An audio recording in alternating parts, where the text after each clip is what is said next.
बीड जिल्ह्यातल्या चौंडी या छोट्याशा गावात मानकोजी आणि सुशीलाबाई शिंदे या दाम्पत्यापोटी अहिल्याबाईंचा जन्म झाला. धनगर समाजात जन्मलेल्या अहिल्याबाईंचा विवाह वयाच्या 8व्या वर्षी सुभेदार मल्हारराव होळकर यांच्या मुलाशी खंडेरावांशी झाला. दूरदृष्टी ठेवून मल्हाररावांनी आपल्या सुनेला म्हणजेच अहिल्याबाईंना दरबाराची माहिती करून देत युद्धशास्त्र, डावपेच आणि भाषाही शिकवल्या. परिणामी अहिल्याबाईंची सामाजिक आणि राजकीय बुद्धी परिपक्व झाली.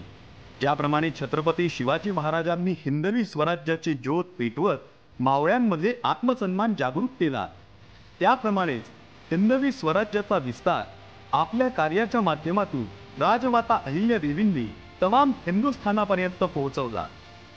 न्यायप्रिय राजाचा आदर्श जसा शिवरायांनी आपल्यासमोर ठेवला, तसाच कुशल प्रशासकाचा आदर्श पुण्यश्लोक अहिल्यादेवींनी दाखवून दिला. आणि म्हणूनच अतिशय दानशूर, कर्तृत्ववान, धर्मपरायण व कर्तव्यक्षम राज्यकर्त्या म्हणून अहिल्याबाई होळकर हे नाव मराठ्यांच्या इतिहासात सुवर्णाक्षरांनी लिहिले गेले.